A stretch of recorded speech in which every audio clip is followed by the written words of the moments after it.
world unite. It's time to war, to fight the fight against the puppet masters pulling strings. We'll strip away the power, hear our piercing scream. Yeah, we won't be silenced anymore. We break free from the chains that they adore. Stand tall, unrigging the game we rise. We'll bring reality from their lies. Unrig the game, unleash the fury.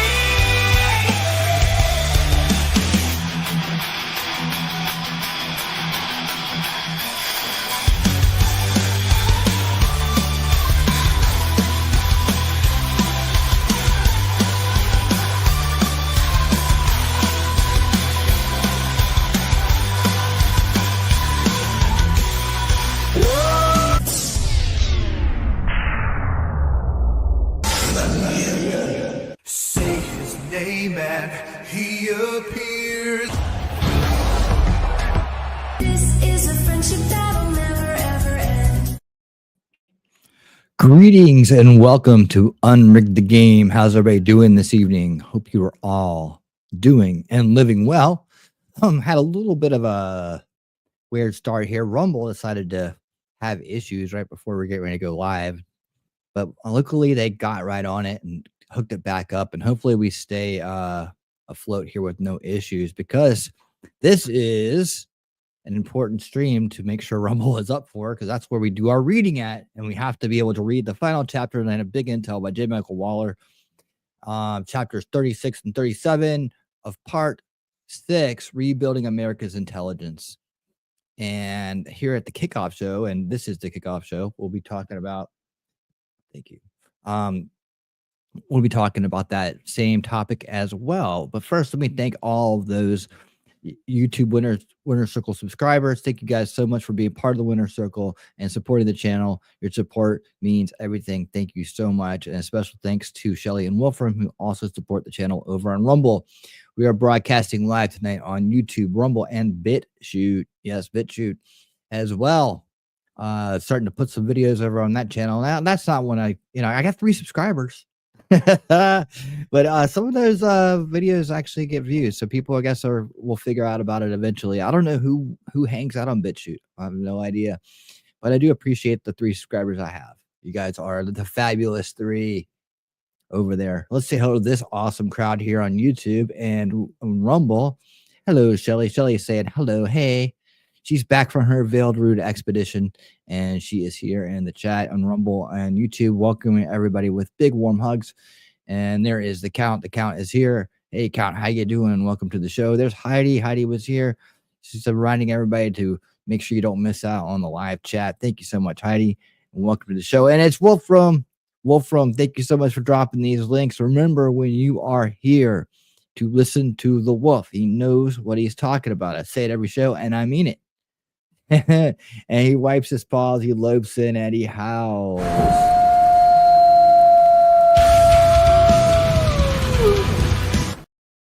And the Alpha Mod is in the house. Welcome to the show, Wolfram. Who else we got? Cool Gamer. What's up, Cool Gamer? Thank you guys. Thank you so much for supporting the channel. Cool Gamer is here as well. And thank you to Count as well for supporting the channel. You guys are awesome. Thank you so much. And away we go. So looks like the penny trial. I don't do too much LawTube stuff, or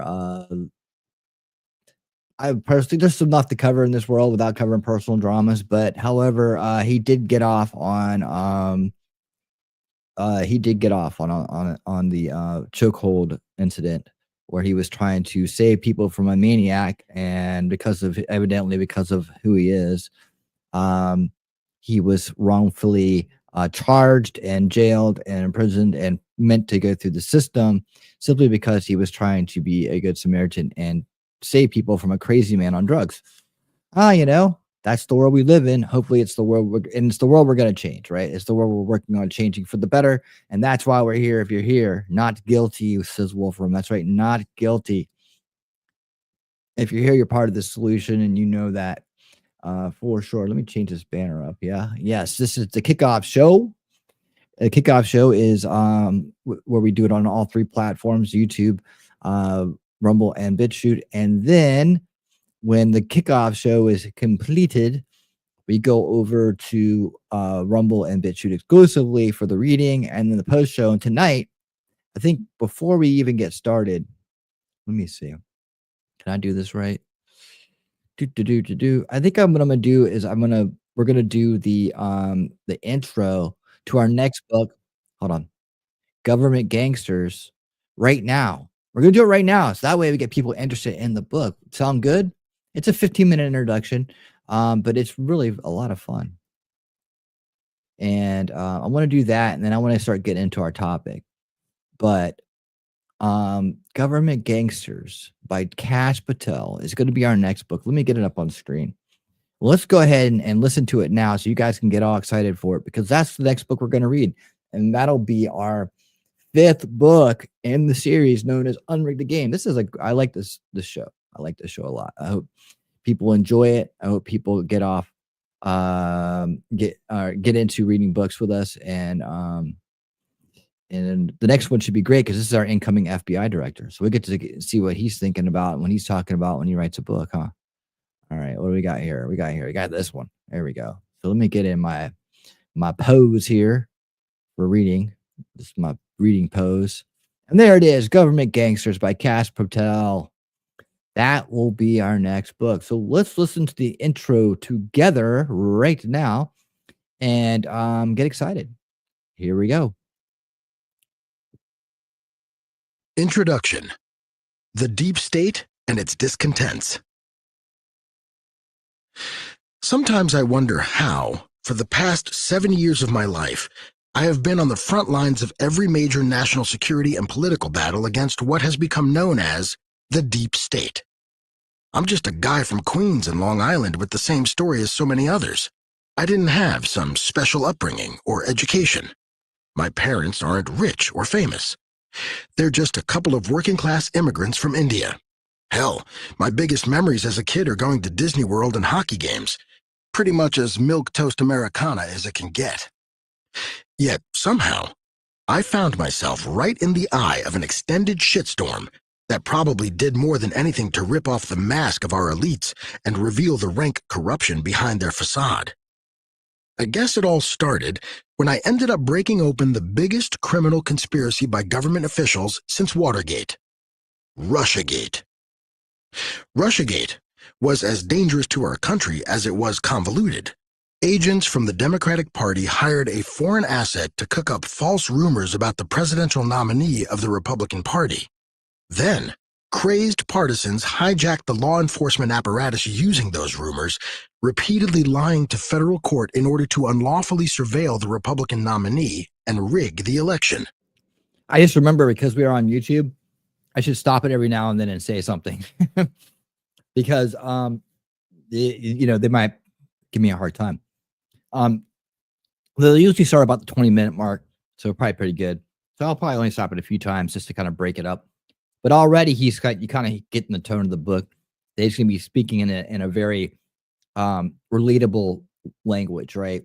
He's just being himself right here. Targeted disinformation campaigns by government operatives and the jackals in the fake news mafia fueled a scandal leading to a witch hunt investigation that consumed years of the nominee-turned-president's term.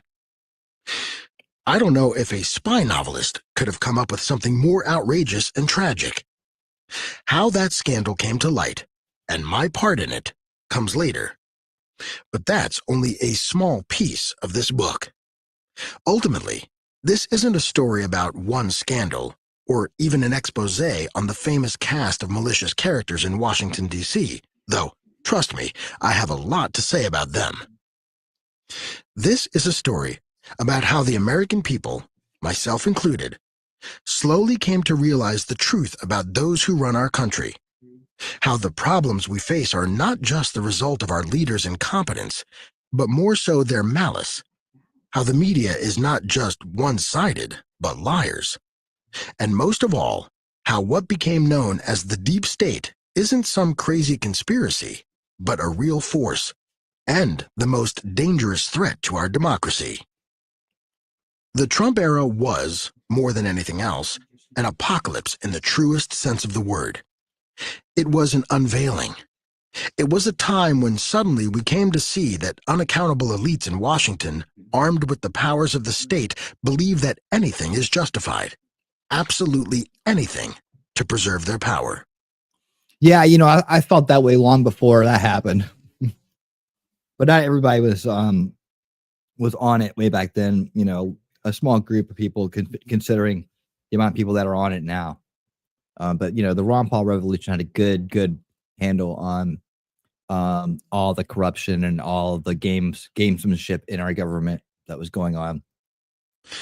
This book is about how we discovered that truth and what we should do now that we know what we're up against.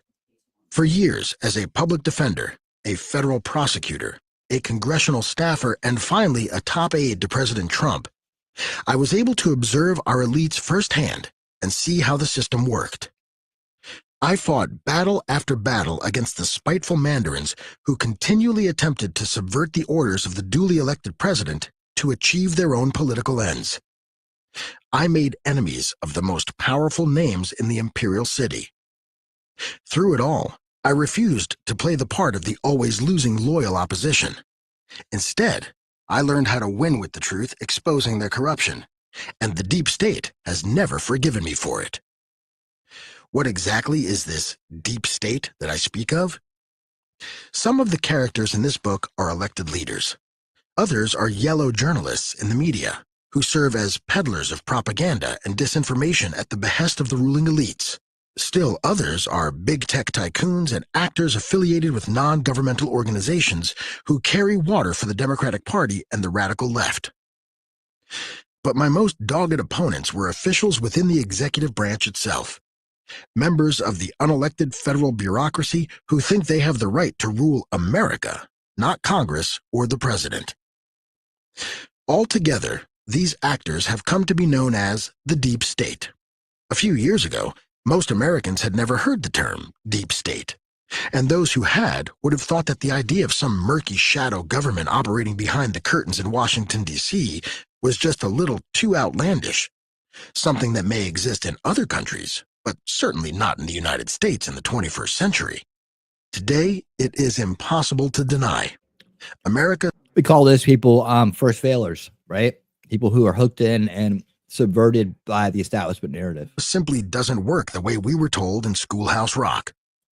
All sides of the political spectrum can acknowledge that the people are not the sole sovereigns of America acting through their representatives in Congress and in the White House.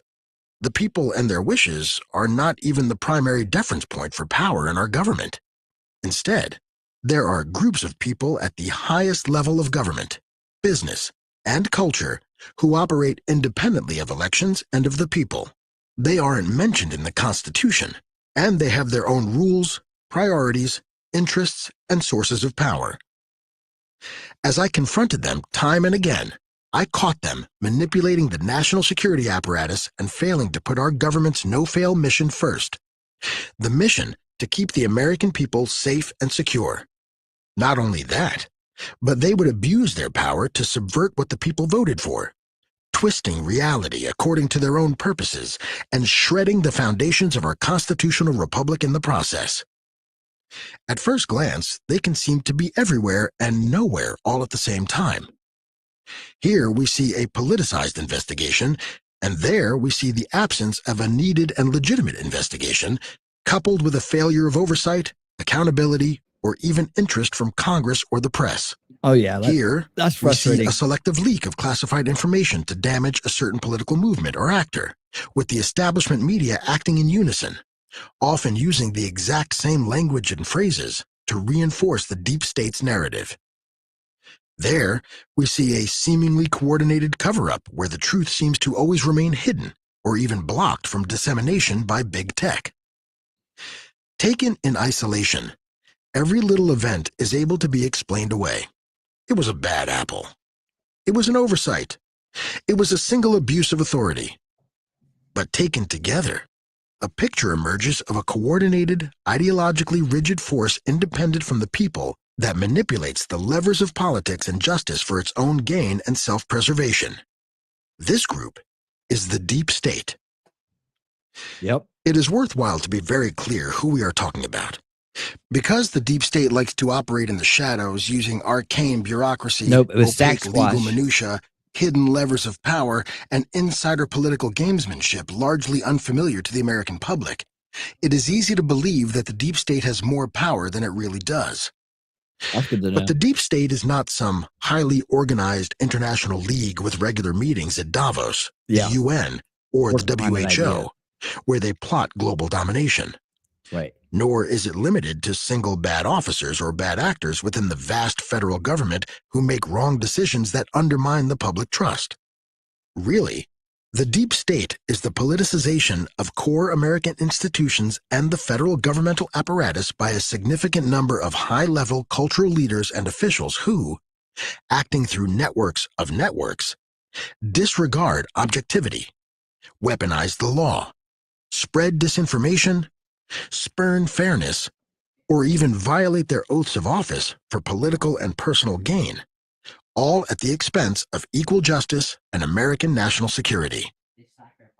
Within the government, they operate at the highest levels of almost every agency, from the Federal Bureau of Investigation, FBI, to the intelligence community, to the League Department of of Bad Defense, Actors. DOD.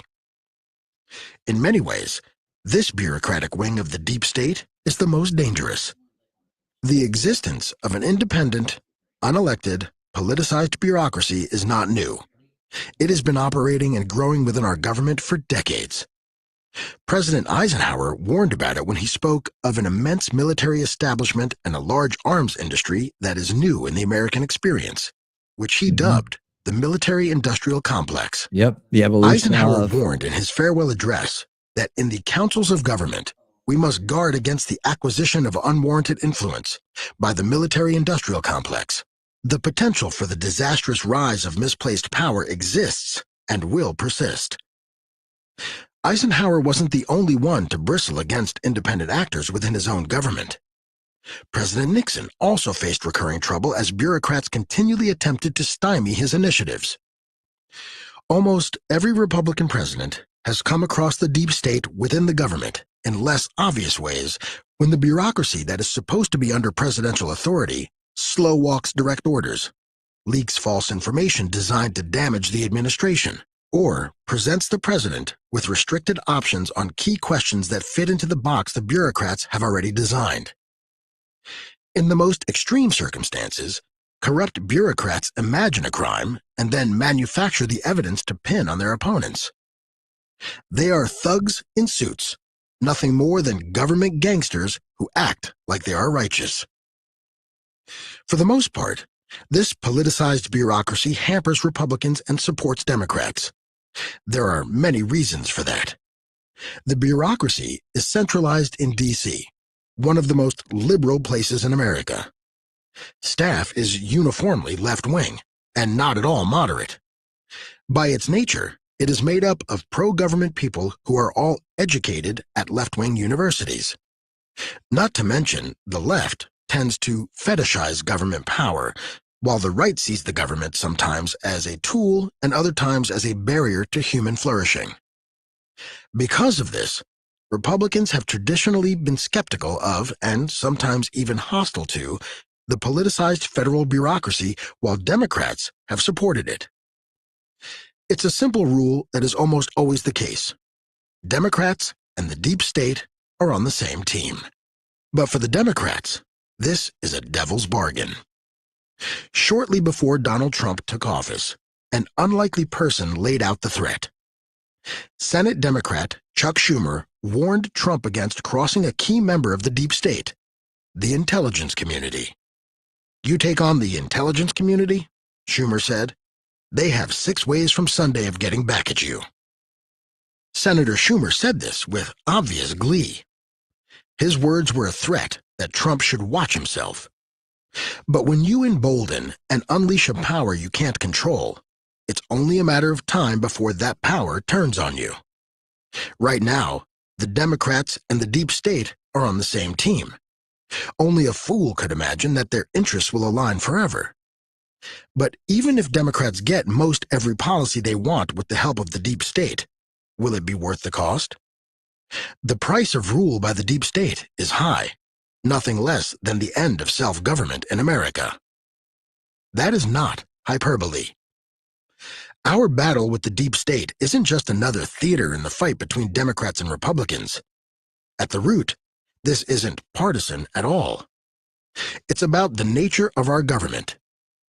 The deep state is a cabal of unelected tyrants who think they should determine who the American people can and cannot elect as president, who think they get to decide what the president can and cannot do, and who believe they have the right to choose what the American people can and cannot know.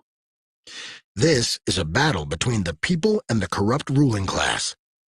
It's a choice between whether America decides its policies and directions by vote, or whether we are ruled by the whims, egos, greed, and power struggles of a small body of incestuous, power-hungry, unelected oligarchs in Washington who hate us and play by their own made-up rules. If they win, we don't have a democracy, a republic, or a sovereign people anymore. We have a tyranny that has arrogated for itself the right to wield absolute control over the American people. That's why they cannot be So allowed while to win. Democrats may enjoy watching the deep state do battle against President Trump and the America First movement, they, and all Americans, should be very afraid. The shocking and terrible details of what the deep state has already done to increase its power fill this book. Suffice to say, there are no depths to which the deep state will not descend, crimes they will not commit, or lives they will not destroy to get their way. But that doesn't mean they are invincible. I have confronted the deep state as a public defender in Miami and a federal prosecutor at the National Security Department in the Department of Justice, DOJ. I uncovered their inner workings as the lead investigator of the Russiagate hoax while serving as a staffer in the House of Representatives. And I continued to fight the deep state as the senior White House counterterrorism official in the Trump administration, the principal deputy to the acting director of national intelligence, and the chief of staff for the Department of Defense. In these pages, I will take you through every stage of my journey, how I battled the agents of the deep state Leviathan, what I did to win, and how we can defeat them for good. We have no time to lose. The survival of the American Republic is at stake. Hell yeah. There you go. The Introduction to Government Gangsters by Kash Patel, our next book here on Unrig the Game. We're going to get right into that one after we finish up our latest book, our current book, Big Intel by J. Michael Waller. So I hope you guys enjoyed that. I hope you're excited for Government Gangsters. It sounds like it's going to be awesome. We'll get a lot of details. And we'll get a lot of hope, I believe, out of this as well. It's all about unrigging the game. He's going to call out how the game has been rigged, and then tell us how we can unrig it, how we can remove the consent for their authoritarian power. And that's what it's all about, guys. That's what it's all about. All right, let me see. Stop that. Okay, good. 36. Okay, now we got the other book. It's all ready to roll over here. All right. So, what do you guys think? What do you think? What do you think? Let's hear some chatter in the chat about the topic, about the Government Gangster book. What do you guys think? Are you excited for it? What are you hoping to hear out of it?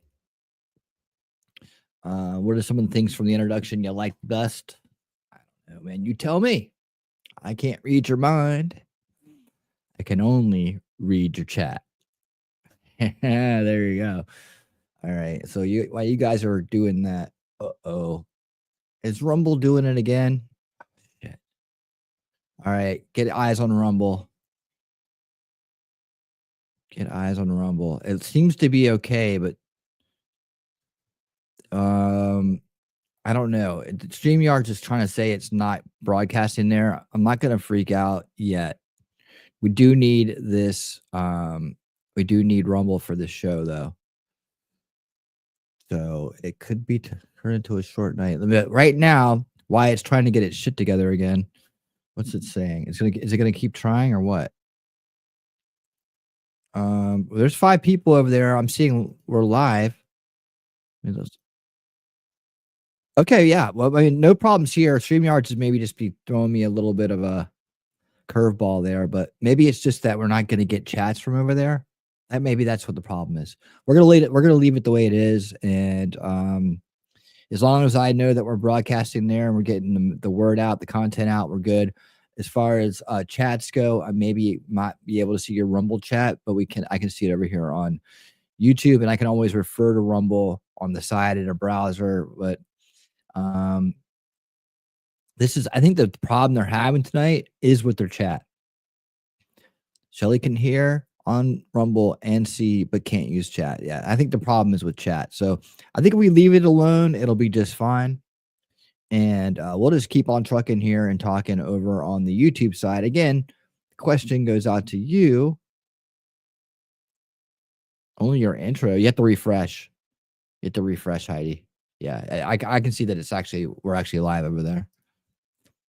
Yeah, if you get there early on Rumble and you're waiting, you just have to hit refresh, because sometimes it'll get you stuck in the trailer loop. The trailer loop, that's what they call it.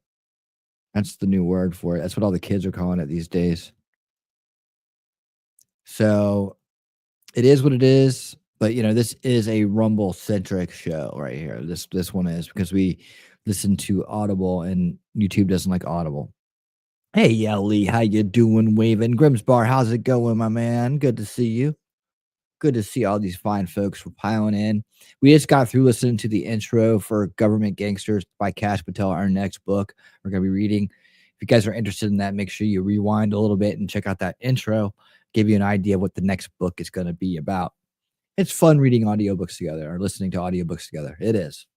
Can you believe that? We've read 4 books already. We're going to wrap up our 4th book tonight. That's 4 more books this year.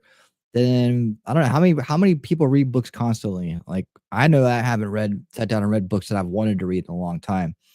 I get them and then I won't get around to reading them.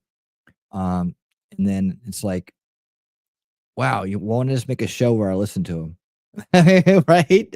And that way we can just listen to books. And these are important books. These are books that give us information that it's key to understanding the true nature of reality and what we face in terms of getting to the place we want to be as a free society, at least in terms of fighting back the authoritarian corruption and globalist agenda that's currently bearing down on us, where other people sit around and stare into the mirror or try to take their mind off their own problems by focusing on others' problems. That's not going to save them or us or anybody else. It's the extra work. It's the extra stuff we do that makes a difference. So before we do go over there to read tonight, I do have something else for you guys, and it is over here. If StreamYards can find it.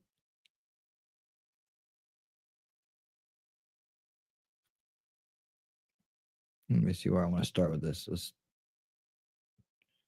Let's start right there. Hello. Let's see. Present, screen share, streaming. Oh, there. Nope. It's me. I don't understand why sometimes it can't see the browser that I want. I'm like, it's right there. It's right there. So I try to get that working. Tell me what you guys thought of the introduction. I keep asking. Tell me what you thought of the introduction. I don't understand why I can't see this. Let's see. These are too many tabs open. No.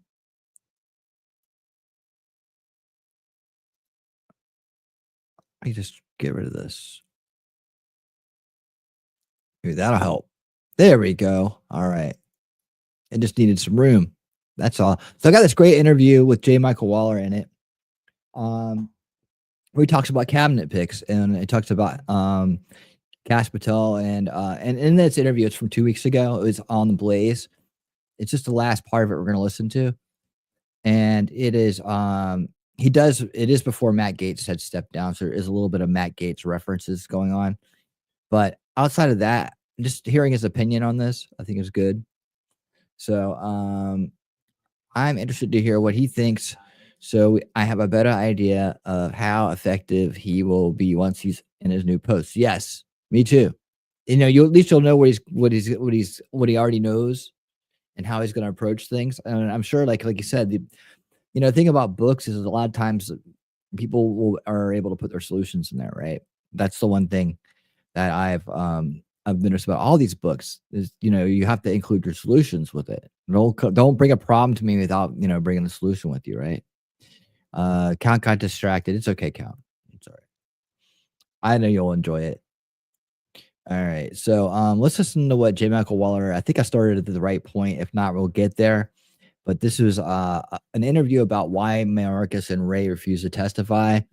But then they get into cabinet picks and they get into reforming our fixing our intel agencies. So let's listen to what he has to say. The State Department. I mean, this is a place that people have been talking about cleaning house for decades, right? And when you think about the Department of Justice, the thorough sort of corruption that's there, the wrecking ball you were talking about. I mean, this is not going to be easy. And a lot of people have talked a big game for a long time, as you know, and not done the job. So what's kind of advice do you give about how to really clean house at either of these enormous departments? It's really hard when you're dealing with people, and it's much easier to say and recommend than it is to do. But in Big Intel, I gave a chapter on what to do with the FBI, how to break it apart and parcel out the functions and the people with them to other agencies so that there's no centralized power that can abuse the public. I had a similar plan for CIA, and these are just to get conversations started, but there are ways to do it. The chapters with the State Department, though, it's State Department is one of the most vicious agencies of the U.S. government. We'll talk about that when we're done. More vicious sometimes than the intelligence services. So when you're talking about state, it's a question of redefining its mission. It was not originally created as a foreign ministry. It was created to handle matters of state, and it became a foreign ministry over time. But I think if you reduce the State Department severely, I think you could cut back by 2/3 to 3/4 on the personnel.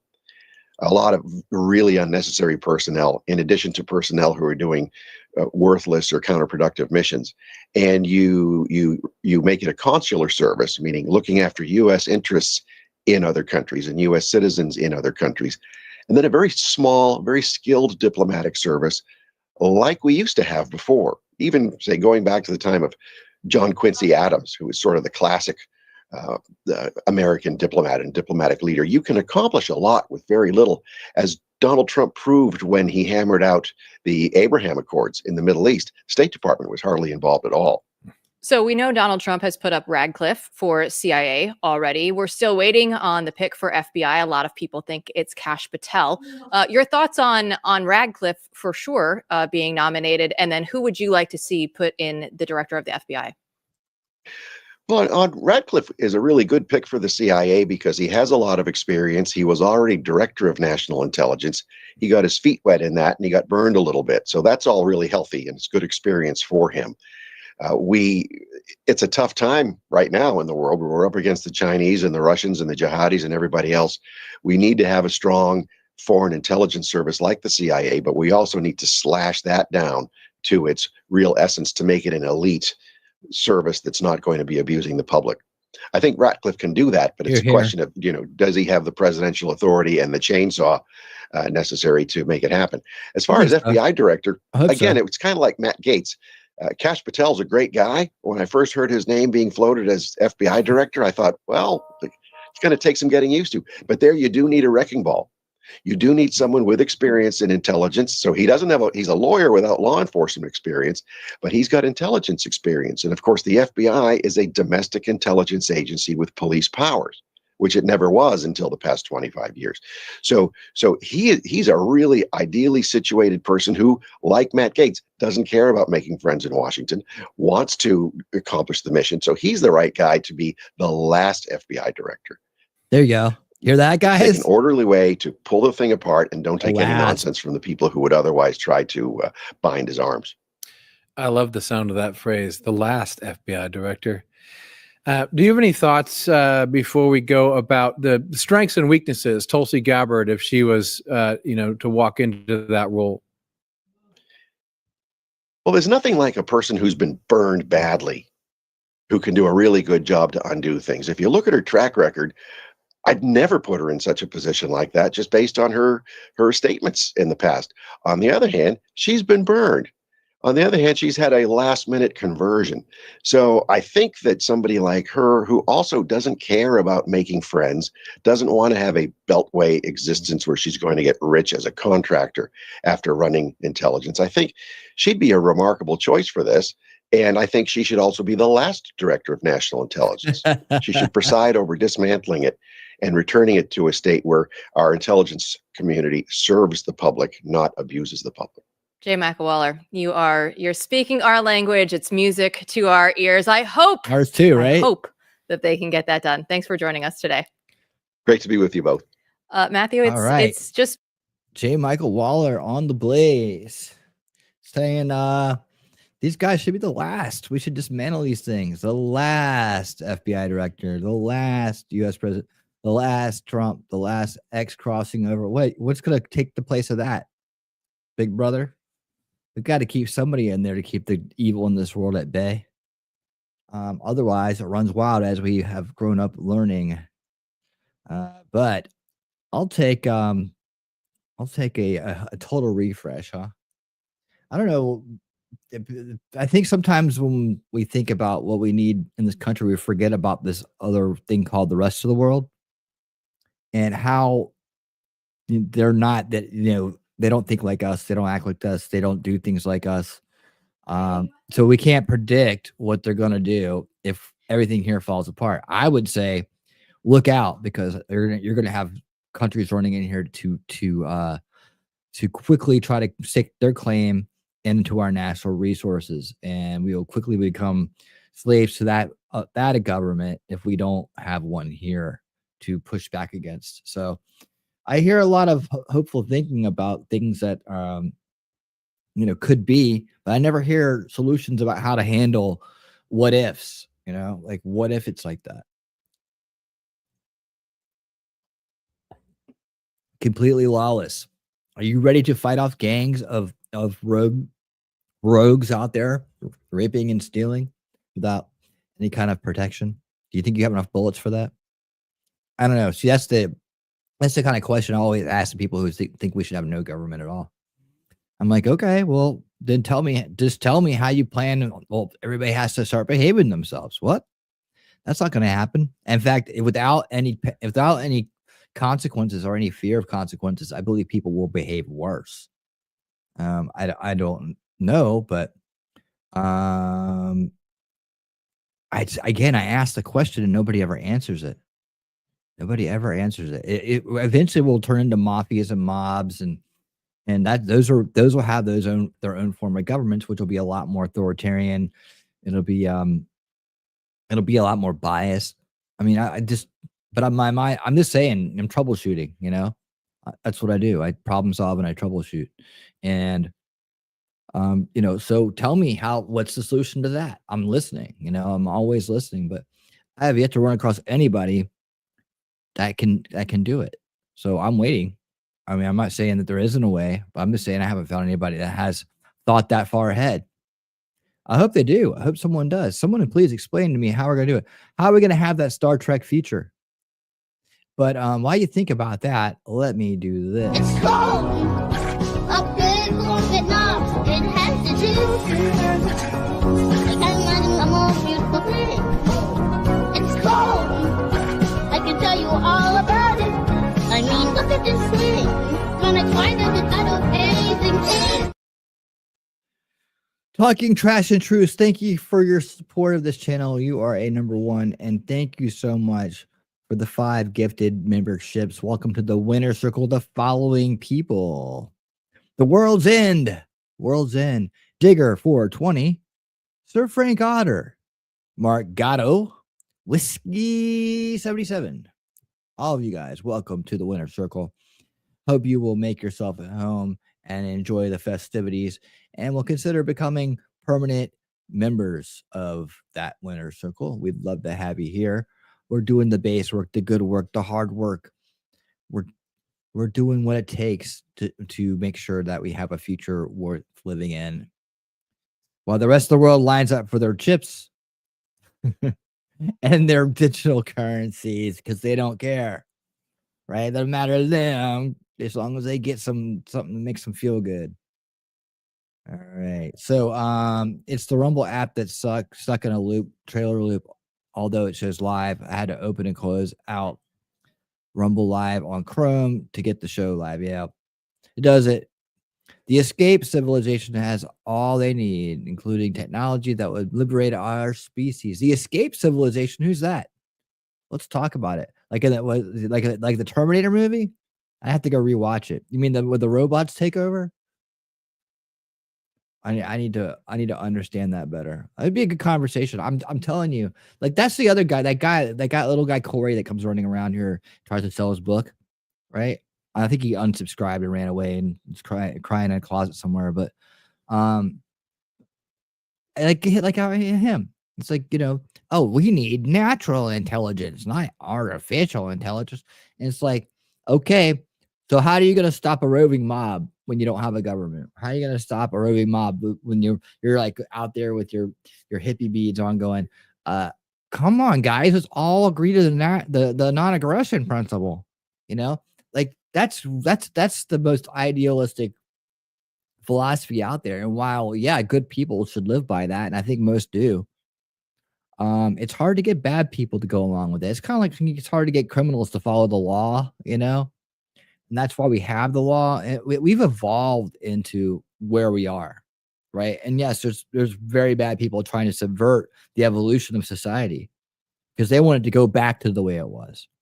Back to the way it was a lot more lawless and a lot more like I think that we would be kind of experiencing if we didn't have this constitutional republic that we have.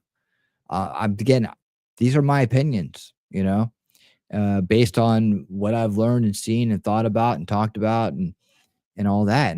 But I'm totally up for someone setting me straight. Come on, set me straight. Set me straight, guys. Tell me what I'm missing. I've yet to find one anarchist on the planet that can explain what the hell they mean. And I don't mean that to be to discourage them. I mean, fucking somebody please tell me what they mean. I don't understand. Just tell me how we're supposed to live in a society without any government at all.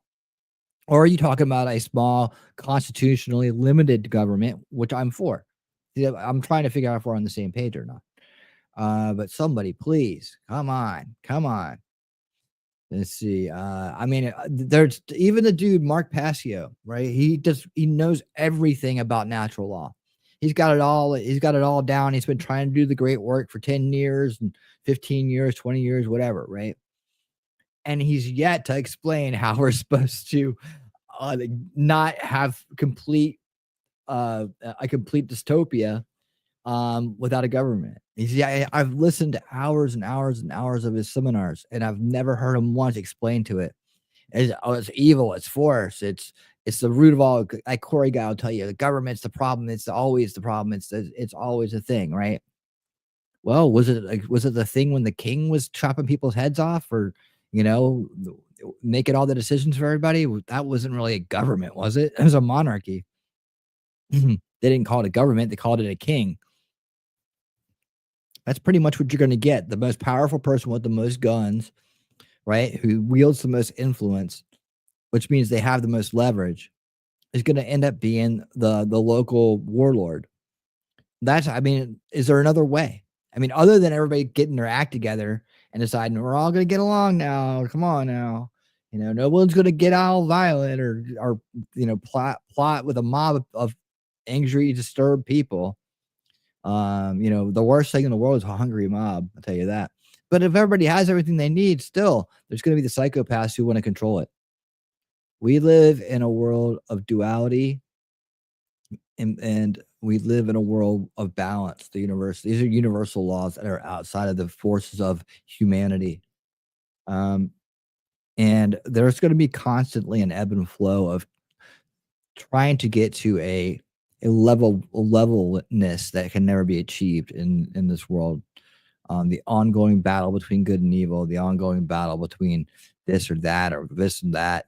Everything's duality. Everything's everything is balanced. The universe wants balance, but we can never achieve it. Ideally, that'd be awesome. Even in the Star Trek universe, I'm just going to talk, man, but even in the Star Trek universe, there's always some other force out there trying to impose their will on everybody. They can never, ever, ever just get everybody to get in the Federation and get on with their pie in the sky ideals. So the idea is, even on Earth, when everything is like, hunky dory, right? We don't have money. We have everything we need. We work to better ourselves in the better universe. Awesome. We did it, right? Even in that world, there's somebody else out there trying to mess it up, so even in the pie in the sky sci-fi world of Star Trek, there's always another big bad out there waiting to assimilate you or dominate you, or take things back to an authoritarian stance. So it's like, it seems like even if we get to that point, something will come along and screw it up. And that's just the way the universe works, maybe. I don't know. Where is more explanation? Something essentially, I have to go back and watch Terminator now, Count. Don't do this to me.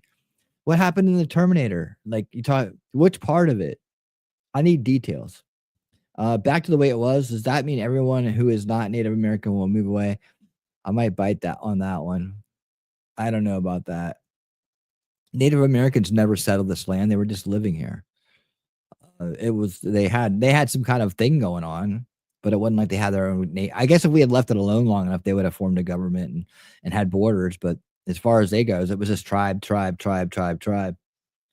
And you can. I've given you a tribal order if you can hold on to it. Famous last words. Progress and civilization took over. Okay, cool. Let's talk about this. And I do want to go and say real quick that the drone stuff, I am going to start covering that a little bit more as more stuff comes out. I'm looking, I'm researching, I'm starting to put some parallels together here. And I did find some interesting sites that are out there that people are doing, they're making a hell of a lot of money with drones. People are making a hell of a lot of money with drones. And they're doing topographical maps. And the software they use to make these topographical maps in areas like wilderness, boonies, New Jersey, right? They're making you can make like $250,000 just to do an area, like do a 700-acre area.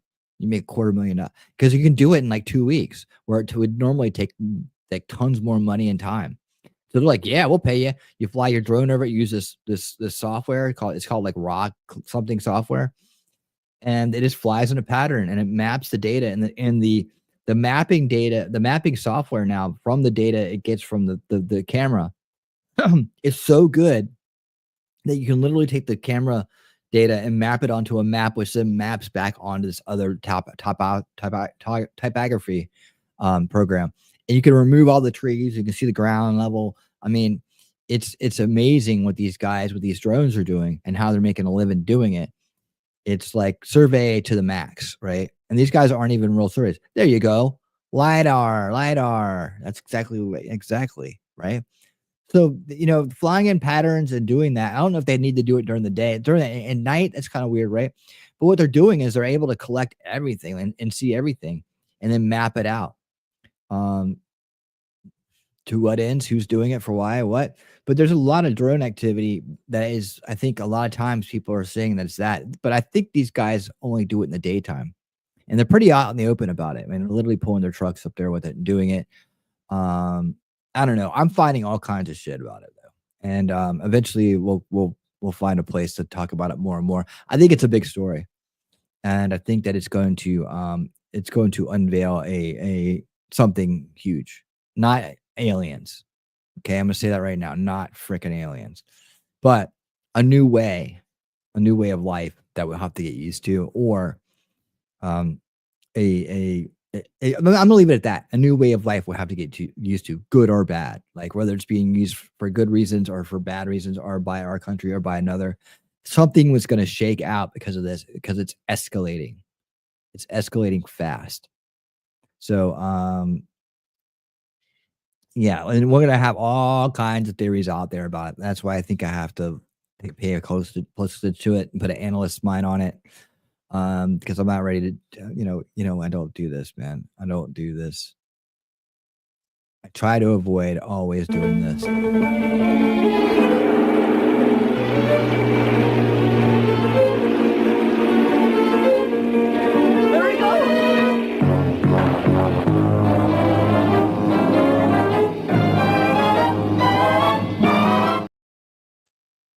All right, I'm pulling up now some. Who is this guy? Luigi Mangione. Guy. Luigi Mangione. He is the guy who hold on. Luigi Mangione. People are suspicious about the arrest and the suspect. They aren't vetted. Okay, so these aren't vetted. What's up with the multiple accounts posting the exact same bizarre message as related to the accused serial killer Luigi Mangione? So we got a lot of weirdness going on here. This dude's that's the dude. He's in damn good shape. I'll tell you that. What do we? This is definitely the guy who got arrested though. See, I'm gonna pull all these up. We're gonna look at all of them. We'll go a little bit long on the kickoff show because this is hold on. I gotta do it right.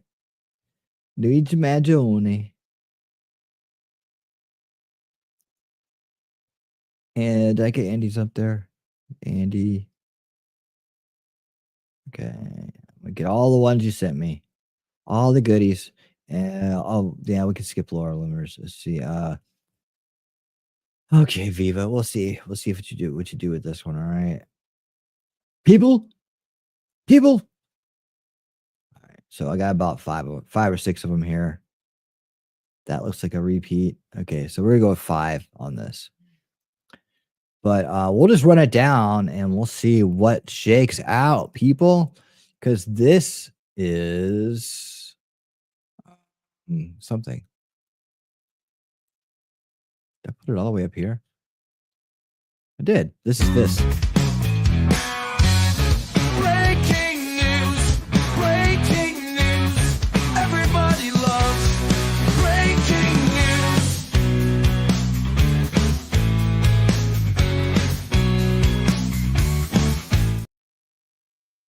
Breaking news, the CEO killer has been evidently arrested. Luigi Mangione, that's his name. Let's check out what Viva has to say first. Oh, look, so God, someone's there to point out it's a psyop. All right, what's up with multiple accounts posting the exact same bizarre message as relates to accused CEO killer Luigi Mangione? All right, what 4 years at a private boys' school as valedictorian, followed by a combined BS and MS in 4 years. $500,000 in tuition later, Luigi Mangione ended up murdering strangers. Dude was doing it for the love of the game. Really? Can we get in that? Draw into that picture? No. Namek. There's no check marks there.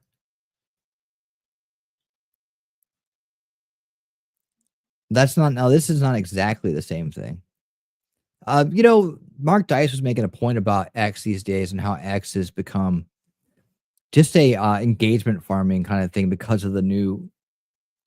It's done a lot of good things in terms of free speech, but it's also is becoming something that's not very productive in terms of the ability to make money on there. So everybody's like kind of just throwing out anything they can to get engagement. It's an engagement model. I think Elon needs to think how he's going about this because I see it too. Like, you have to get the most sensational thing anybody will bite on and throw it out there and see if you can get, these kind of numbers, right? Is that really going to help us with the truth? I have a problem with it. I was like, and the fact that you can have your account taken down for bullshit reasons and then never be able to talk to anybody. That's YouTube in a fucking nutshell. So, there's a lot of things that need to be worked. I mean, I thank God Elon bought it and you can have some free speech there. But if nobody hears your free speech, I guess you're just talking to yourself. You can do that. You can do that in your house. And if all people want to hear is a bunch of sensational bullshit, and all they're doing is trying to engage engagement farm, then it's not it's a piece of shit. 4 years at a private boys' school as a valedictorian. Okay, that's the same one. Maginoni had quite the resume. Valedictorian. At high school, degrees in engineering, possessed a ghost gun assembly from a 3D printer and a manifesto that criticized health insurance companies. Kind of thought it was going that way, didn't we? All right, what you got over here? Oh, did I go tab? Say how I want to. All right, hold on. Let me get over here to the. I'm just gonna do Windows. Well, actually, I can't do Windows because we might have there's no video. All right. Let's just do it like this.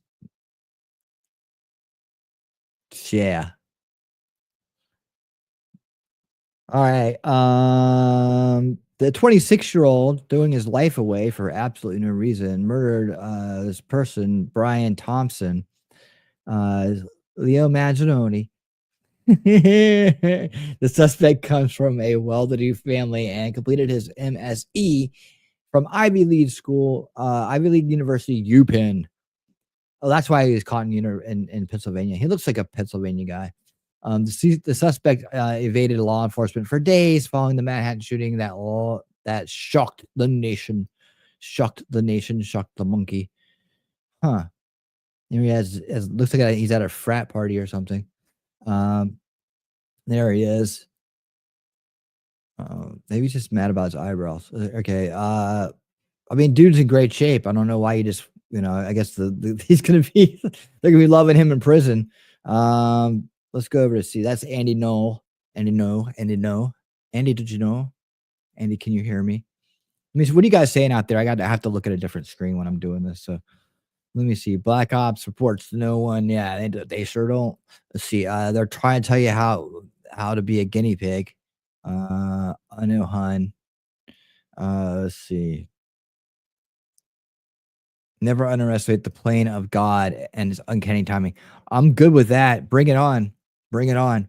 To get things excited. Let's go ahead and get the Antichrist in here. Let's get the damn show started, man. You ready to go, Count? Let's do it. Bringing the aliens at the same time. You bring the whole bring everybody out. I want Bigfoot riding the goddamn Loch Ness monster, man. Bring it on. Let's go. Let's get it all out in the open. All right. Manoni, Manoji, Mangione, Magione. I'm gonna say it in Italian, the proper way. All right. Supposedly he had an accident 2 years ago or so, and the surgery did something to his back to make it worse and changed him. He read a lot of back surgery and back injury books on Goodreads. Now, I'll tell you what, that makes a lot of sense. That makes a lot of sense, dude. If you were this guy, right? Here I am conquering the world in the prime of my life, right? My physical prime of my life, right? I'm out here conquering the world, my big brain and my big muscles and my freaking all things possible. I come from a wealthy family. I got it all going on. And then you get a back injury and they mess you up. Dude, I know, dude. Is anybody out here known people with really bad backs, with bad back injuries? Have you ever known anybody in your family, maybe a loved one, maybe a wife, a spouse, a girlfriend, boyfriend, whatever, that has had a back issue? Have you ever lived with someone that had like a compressed disc or out of place disc, or their back was like their main concern in their life? It becomes all consuming. I'm telling you guys from personal experience. I didn't have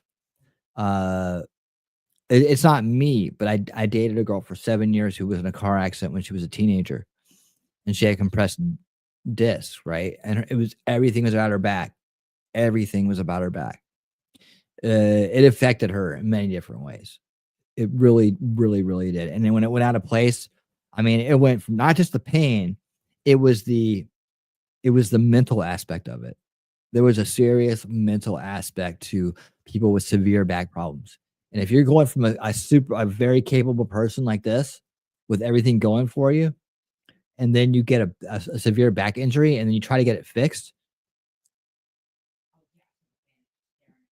And there he is. There's nothing to hear. So that's it. That's Luigi Maggioni. Maggioni. That's Luigi. Luigi.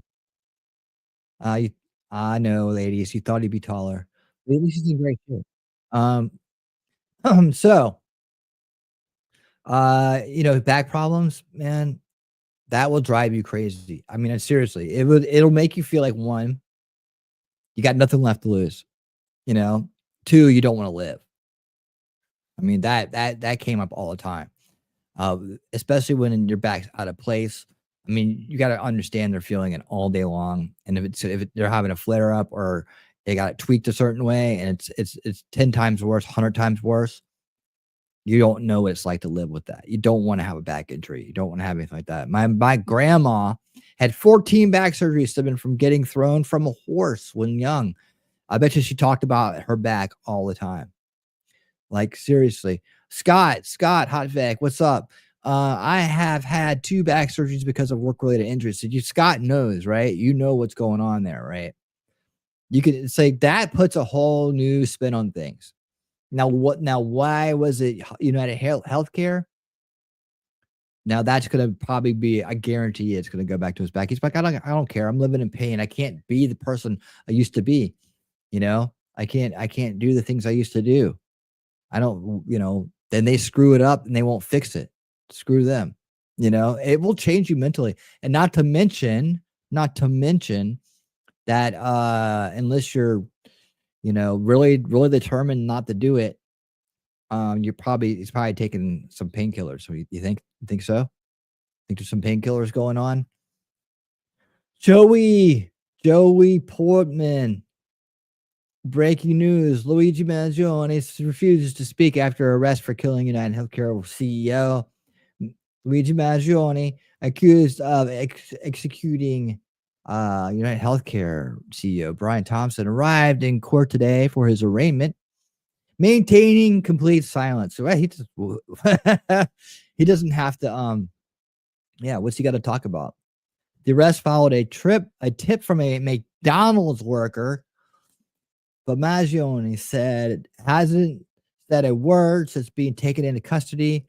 Oh, yeah, he's smart. He's not going to say a word. He's going to get a lawyer. Suspect didn't say a word. He refused to talk, a law enforcement told Fox News. Speculation is also swirling. Was this personal? A statement against corporate health care? What is your take on this explosive case? Let me know in the chat. This sounds personal. New York Sports, Steve says it sounds personal, and I believe Steve. There he is. See, that's what you get for eating GMOs, Maggioni. You think you would have known better by now? What'd you go into McDonald's for? This is the mugshot. The suspect here being released in Altoona, Pennsylvania. Where was he heading? Nobody knows. He won't say a word. He's in silence now. All right, guys, that is the breaking news. We knew he'd be caught eventually. He didn't really try to hide it too much. I think oh my God, you got to be kidding me. Okay, I got to show you this. This is hilarious. Yeah, they did it. Had to be done, right? Oh, God. Oh, geez.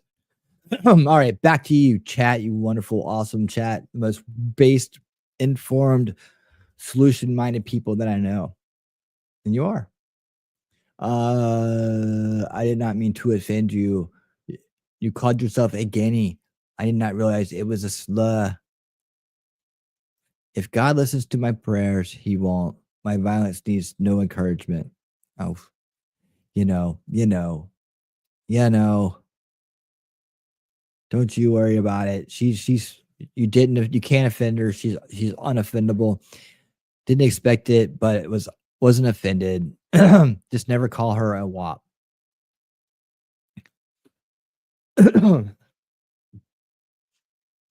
I don't know. I think people in names and all that shit about their heritage or whatever it is, just get over it. It gives too much power to the person who says it.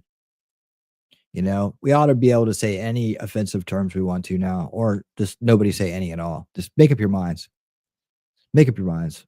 One way or the other. We're gonna find you. We're gonna get you. Get you. Get you. All right. See, now that we're done with the almost offended thing in the comments, let's go down here to say, you have to wonder if maybe they denied him coverage for a surgery. What were the markings in the bullets? What did they say? What was the three? I had them the other night. Delay, deny, dispose. Was that right? Interesting.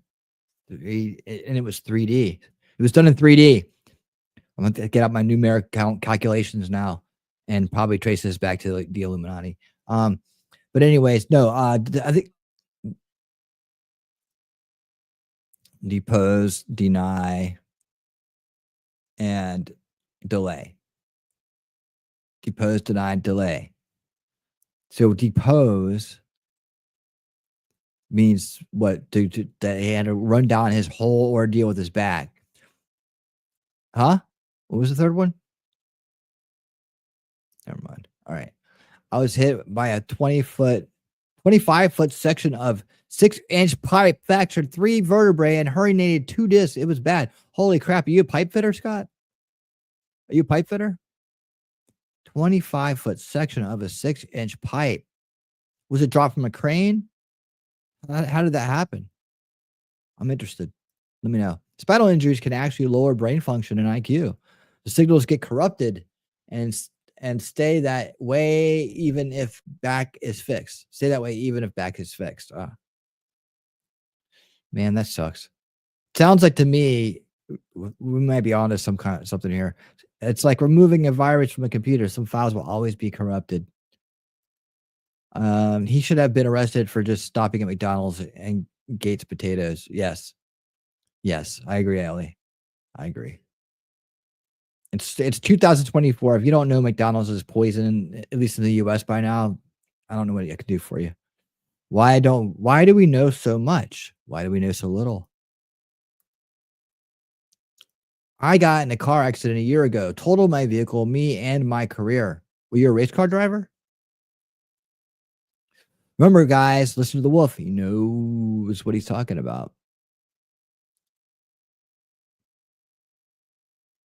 Winning, I never said call me that. I said don't call you that. Don't call her that. Don't call her anything. Her number's unlisted. I'm a proud mutt. One way or another, you got it. You got it. You got it. Depose, deny. Depose, deny. There's another one. There's 3 bullets. Dispose, right? Depose, deny. Somebody, whoever gets it gets a free clip. That's all I have to offer. One day I'm gonna have giveaways. I'm gonna give away things. I like giving things away. I think I wrote a song about it. I did write a song about it. I'm an American thought. Delay, deny, depose. Delay. So they just put it off, deny. And then is it depose or it should be dispose? Maybe he misspelled it. Dispose of the case, right? Wonder what depose means in that context. What does it mean when you write depose on a bullet? Delay, deny. That sounds like, yeah, you're putting you off, and then saying, nope. I get that. What's depose mean? Anybody? Somebody in the chat, come up and be the winner, today's winner, with the magic answer. I can't remember the third one. I would probably use whatever part of my heritage gives me that advantage at the time. I mean, it's just you at that point, right? It's just heritage. It's just you. I guess in this day and age, though, yeah, well, don't pick white male. See, a machinist welder at millwright. Okay, you're a welder. Okay, and millwright. Okay, I got pipe fitters going on in the fam, so I've done it before. So that's why I was wondering. I've been out in them pipe fields, been on some big pipes. But man, sorry to hear that, dude. I hope you're doing well. I tell you, I've lived with someone with back problems. Like literally, um, it it makes them feel like their life is worthless. It makes them feel very bad on this the most painful days. It is excruciating, and it's hard to see someone that you love go through that. It really is. It really is. It affects everybody around them too. You have no hope in life. I can never do this. I can never do that. Never, never, never, never. And know people without it don't understand. They just want to encourage them. No, you can believe in yourself. You can do it. They're like, no, seriously, my back's screwed. Like, really? And you're like, no, you can think through it. You can. Oh no, it's really broken. Like one person can't understand because they're not going through it, and the other person, uh, is having to deal with it. But they want to see the other person feel better, so they end up isolating a lot of times, or just checking out or numbing out. Usually, the numbing out part, usually in that order. Numbing out, checking out, and eventually taking out. There's a lot of that too, especially as you get older. Like, I don't want to live like this every day, every day, every day, every day, every day. Everything I do this, turn this way, wrong way, turn this way, lift this the wrong way, can't do that, can't do that. That's the way their minds think. So if this dude was going through that, that's where he was at 26. Yeah. And he was like, screw this. He probably was like, this is the way it's going to be forever. Screw it. Taking these chumps out. Words on ammo, CEO shooter, echo common phrases on ensure tactics, delay, deny, defend. A message left at the scene of the health insurance execution, executive's fatal shooting, deny, defend, and depose. Defend, deny, defend, not delay. Okay, deny, defend, depose. Echoes a phrase commonly used to describe insurer tactics to avoid paying claims. So it was a debt. I mean, could he get the surgery? That's the thing. If you can get the surgery and stay in debt, then okay. I get you, man. But your life's not over. You're a smart guy, valedictorian from Penn State or from University of Pennsylvania. You can make some money, dude. You could have gone on and make some money. So if it's not pain related, if it's just money related, then whatever. Whatever, man. The pain related stuff, the flip out thing, I mean, it doesn't excuse the behavior, but it explains it, right? The money thing, that's immature. That's just, I would think more of a person from that level of education and accomplishment than that. So, but anyways, Luigi is going to be hanging out behind bars, and he may get his wish. I'll tell you what, if you got a back issue in prison, you ain't gonna be doing too well, man. There's a lot of healthy badasses in there that don't have back issues that'll be willing to wear you out. So 3D's ID insurance claims is delay, deny, defend. What's the defend part? Defend their profits, defend their money from people trying to get it. The post I put above is from an internet search. All right. Let's see. Automotive, heavy equipment repair, musician, and stick frame carpentry from greenie to supervisor. How do you throw musician in there? Were you part of that band that played on heavy equipment? Why would you were you a touring musician? Throw that shit out of there, man. You played at the local club or what? Were you the lead singer of Metallica? Now, automotive, heavy equipment repair, I get that part. Stick frame carpentry. So you worked with your hands. You had different things like that. And you threw musician in the middle of that. Like, get out of here. Get that out of there. I slept on the floors for rock and roll. See, this suspect was to testify in a House investigation on insider trading. His murder has all the classic signs of a certain three-legged. Yeah, really? Why would the three-letter agency give a fuck about insider trading? Like, why would they care? That's not their agenda. Like, and why would they hire this guy, Sloppy McSlopperson? Like, has his face laid out, goes to McDonald's, takes a bike with his credit card, leaves markings and DNA on the bullet casings. This guy is too smart to be a stool pigeon. He's too smart to be a patsy. Valedictorian, Penn State or University of Pennsylvania. I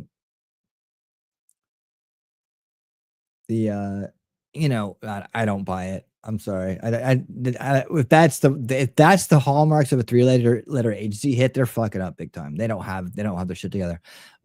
Hire a sloppy ass valedictorian who's never done any kind of thing like this in her life, and have them do it on broad daylight, and then go, leave all kinds of trails right to them.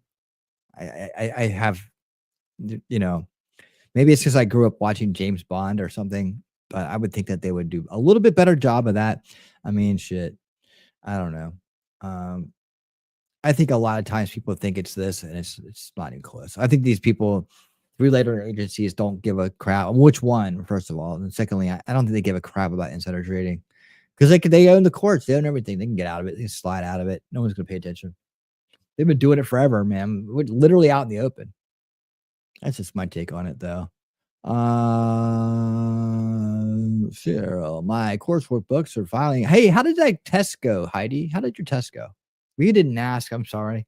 Yeah, you probably don't have the results yet, but if you do, please share. I should have asked sooner. Arkansas with the Clintons.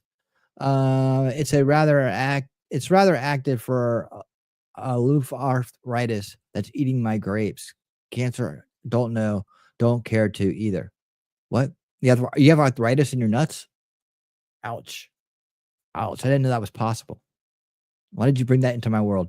He might have got the surgery and then got the bill. That would make me murderous. I mean, just don't pay it. Just don't pay it. You don't have to pay it. Just don't pay it if it's too much, right? Insurance is 3Ds per council workbooks. See previous chat. Okay, see previous chat. Oh, stop it. All right, I already did that one. Let me see. Nasty Nate, don't give a fuck about your background technology. You'll give him fruit cocktail. Yes, musician. We were Noah's Rain. We toured 3 states. All right, and I'm looking you up. Noah's Rain. So you lived the rock and roll dream. How long were you doing it for? Noah's Rain. I think it was Shelley. Yeah, it might have been. Well, it might not be their agenda. They have done it before. When? Where? When did they do it before? Where? Who? Tell me. The guy who was murdered was connected to Nancy Pelosi. Aren't we all? Aren't we all connected to Nancy Pelosi in some way? How is he connected to Nancy Pelosi? How is a 26-year-old valedictorian from University of Pennsylvania connected to? Yeah, I have to, I'm going to drill down on these things, right? I'm going to drill down on them. That's what I do. Because I'd rather know the truth than, speculate about things. Defend themselves in court against law. Oh, defend themselves against law. Okay, thanks, Heidi. There we go. Boom, boom. Nate Nasty. Nasty Nate. All right. I sent you an article from Maryland Matters. Is that like Marilyn Manson? Hold on. Oh, look at that. Let's see what this has to say. Are we still in breaking news? I'm just taking my time. We got a short read tonight, guys. We got a short read, so I'm taking my time on the kickoff show, having some fun with you guys. And if you're over there on Rumble waiting for us to start reading, we will, I promise. It's just I'm having some fun over here. Hey, look, it looks like the chat's working again over on Rumble. So how about that? Good times anytime you need it. Good times. It's just not showing up at StreamYard, and that's just fine. As long as you guys can chat over there, I'm happy. All right, let's take a look at what Shelley has sent us for Maryland Matters, not Marilyn Manson, Maryland Mattis. It matter. Oh shit! Hold on. Let me do this real quick. Make sure I'm not gonna get blindsided by something. All right. Looks pretty good. Perpetrator. There we go. There's the perpetrator. $10,000. Is that it? $10,000? That's nothing. Nobody should. I guess the McDonald's person is like, hell yeah, $10,000. But honestly, come on, man. It's 2024, almost 2025. You don't have more than a $10,000 reward for you? Jesus. All right. This is cool. I get to test my my new setup here. And I can see much clearer now. That's good. The man who was arrested in Pennsylvania Monday and described by police as a strong person of interest in the New York City shooting last week of is that prominent healthcare executive of a prominent healthcare executive in a Townsend native and cousin of a Maryland state lawyer. Who gives a frick? Oh my, just a cousin. It's a cousin. It's my cousin. All right, dude. All right, fine. Oh, makes him sound like he's some great dude. He's a guy that worked at a freaking healthcare company. New York law enforcement authorities said that Luigi Maginoni, 26, was arrested and taken into custody at a McDonald's in Altoona, Pennsylvania, where he had a gun thought to be similar to the one. What he had a gun at McDonald's for? Similar to the one used in the killing of the United Healthcare CEO Brian Thompson, who was slain Wednesday outside of the Hilton Hotel in Midtown Manhattan. New York Police Commissioner Jessica Tisch said Mazzoni was in possession of what New York police described as a ghost gun made with a 3D printer. Oh, yeah, better outlaw those. See, and a handwritten document that speaks to his motivation and mindset. Well, do tell. Tisch said police also said they recovered a silencer, a mask. What was the freaking mask used for? I mean, like a face diaper mask, and clothing similar to that worn by the shooter, a passport, and multiple fake IDs, including a bogus New Jersey ID. Aren't they all bogus? And the shooter used to check into a New York City hostel. Mazzoni was arrested at a McDonald's where he was recognized by an employee. Duh. Why would you go to McDonald's? Mazzoni comes from a large and high-profile family in the Baltimore area where branches of the family that own the Turf Valley and Hayfields country clubs in Ellicott City and WCBM Radio, among other businesses. This guy's an idiot. WBall.TV in Baltimore reported that Luigi Maginoni was a valedictorian. We know all this stuff already. Class of 2016 at Gilman School, and later graduated from the University of Pennsylvania. That's not an easy school to get into. The office of Del Nino Mazzoni, a Republican, Baltimore County, confirmed to the TV station that the lawmaker is a cousin.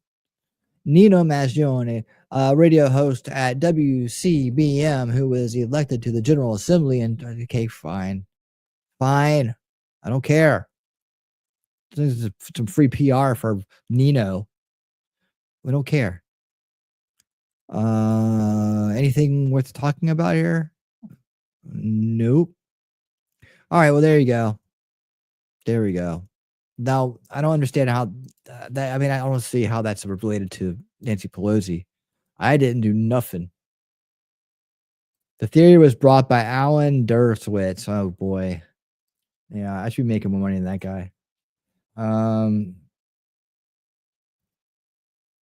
Some 50K.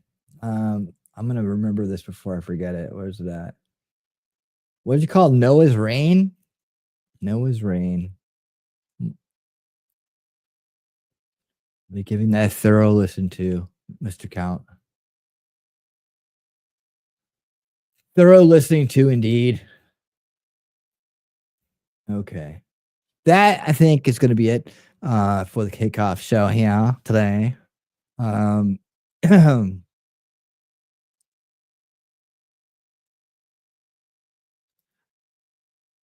His New York license said Mark Rosario from Maplewood. And yeah, does. Yep, I do the same thing for pronunciation correct when I type, but it in one ear and out the other. That name gets it right. Maplewood Township is home to the Devils hockey rink.